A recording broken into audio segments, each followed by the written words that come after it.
Tipsheet. Cards fans suffer through rain-free rainout. A friend scored sweet Cardinals tickets behind the Padres dugout Tuesday night, and it was time to see a game up close for a change. As an added bonus, we were surrounded by dozens of cheerful Iowa residents on hand to watch one of their own, Padres starting pitcher Colin Rea, do his thing in a big league stadium instead of a cornfield.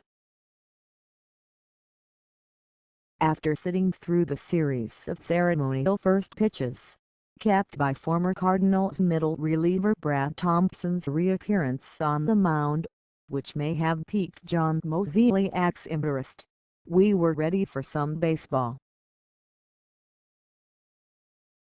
But what's this?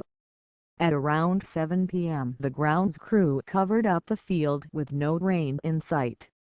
A quick check of the radar on Tipsheet's handy post-dispatch Android phone app revealed that Bowling Green, MO, was getting hammered by a significant storm.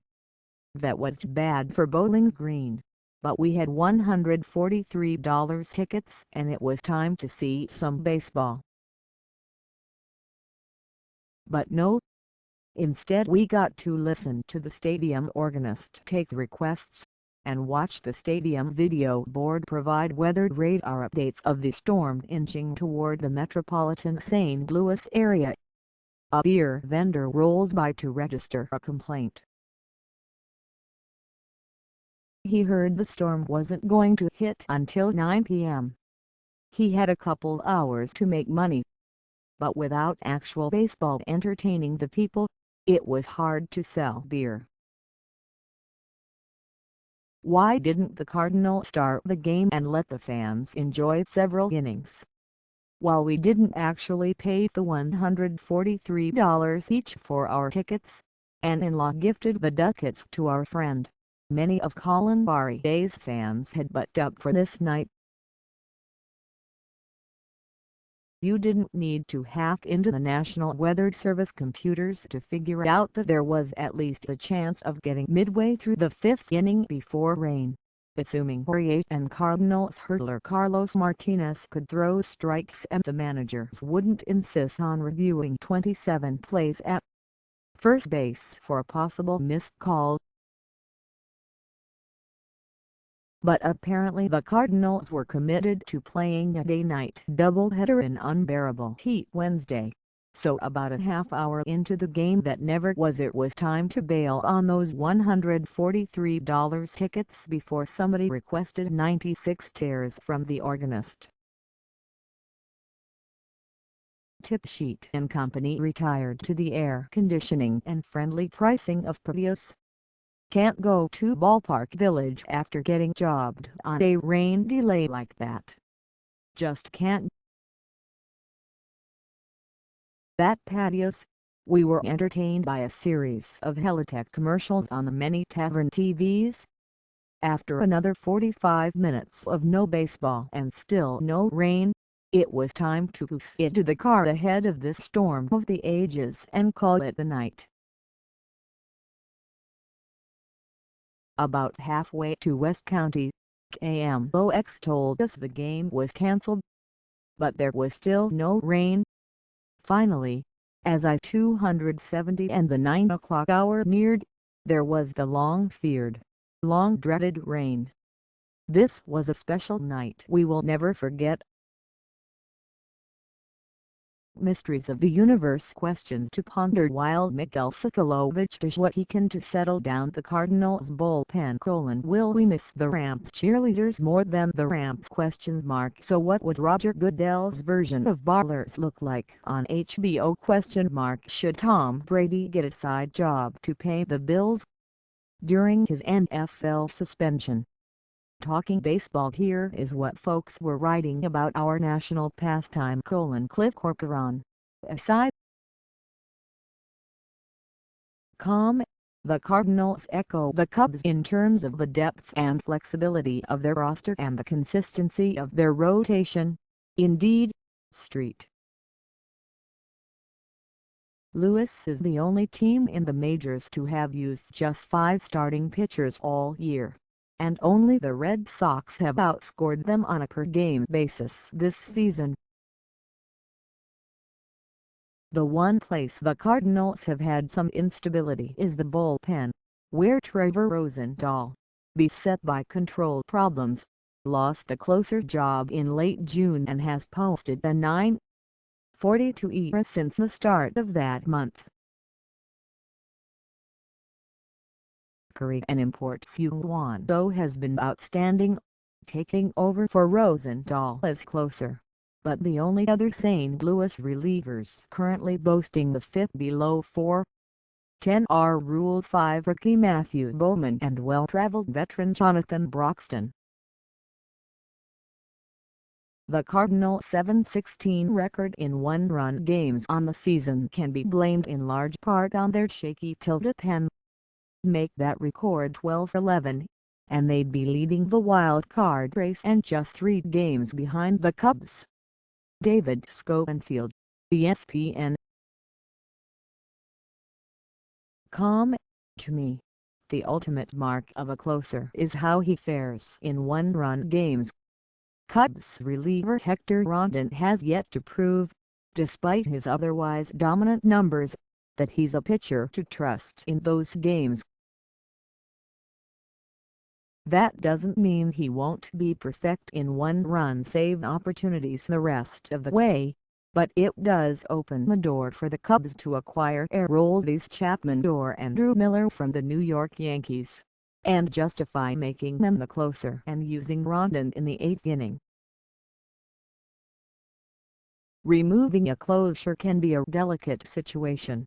Witness what happened last year to Drew Storen when he was excelling as the closer when the Nationals acquired Jonathan Papelbon and Storen proceeded to blow several games in the 8th.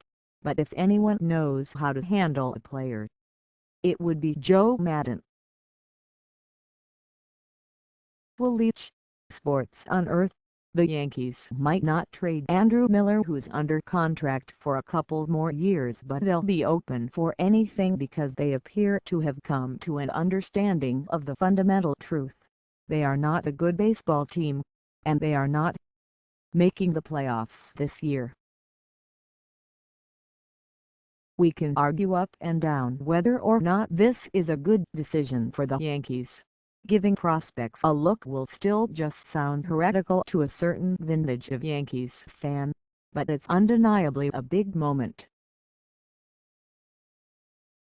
It's the first time in nearly 25 years that the Yankees are not a good baseball team. It's the end of something. Because if the Yankees trade away those players or more, or maybe even if they don't, the Yankees are going to end one of the most amazing streaks in sports. They will end up with a losing record for the first time since 1992. 1992. The goal of any given baseball fan, on any given day, is to go out and watch his or her favorite team win. For 23 years, a Yankees fan has been more likely to see his or her team win than lose. No other team can say that. No team even comes close. That streak is older than Miguel Socolovich. Buster Olney, ESPN. Alex Rodriguez paused for a moment at home plate in the 2nd inning Monday night, in the follow-through of his swing. After 22 seasons in the majors, he has a pretty good idea of when he has hit one a long way, and his shot off Baltimore's Kevin Gausman landed halfway up the bleachers in left field for his 696th homer of his career. But Rodriguez has reached the time in his career when it's possible that his most recent homer might be the last he'll hit in the big leagues. It's possible that years from now, the highlight reel of Rodriguez's career will include that moment against Gausman on Monday night, as the punctuation to his accomplishments. That's because it has been a while since Rodriguez, who turns 41 next week, has been a good hitter in the big leagues, almost a calendar year, in fact. The Yankees front office has spent recent weeks exchanging trade concepts with other teams and preparing for a sell-off of veterans such as Carlos Beltran, Aroldis Chapman, Andrew Miller and others. Assuming that plays out and the Yankees begin to focus on 2017, it would make no sense for them to retain Rodriguez or first baseman Mark Teixeira. If the Yankees become sellers, the next natural step for them is to devote all available at-bats, as well as the spots on their 40-man roster, to players who will be part of their future, and that does not include Rodriguez or Teixeira. Jeff Passan, Yahoo Sports. Carlos Beltran, professional deadline mercenary, first with the Houston Astros, then with the San Francisco Giants, and now TBD. Because he will be on the move, and one could make quite a compelling argument he'll be the best bat available. And before you say Carlos Gonzalez, even if Cargo isn't getting shopped, the Rockies will listen. Beltran's ops plus this season is actually better than Gonzalez's. Now, this is not the classic walk-taking, whiff-avoiding, professional at-bat Beltran of years past. He is 39 years old. He moves around in right field with not the grace of his youth but the stilted steps of the retirement home. Beltran's 297/334/542 line hasn't been erased by his defensive shortcomings. It just makes National League teams wary, and if that limits Beltran's trade market, the Yankees still should do fine.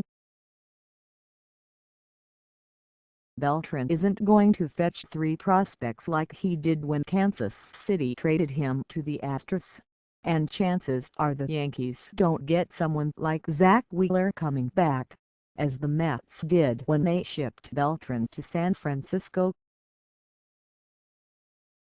Megaphone: we were in every moment of that game. We had a chance late. We didn't get the hit when we needed to. But I don't hold anger in a moment like that. Everybody did what they're supposed to do, in a sense. Hitting is very difficult,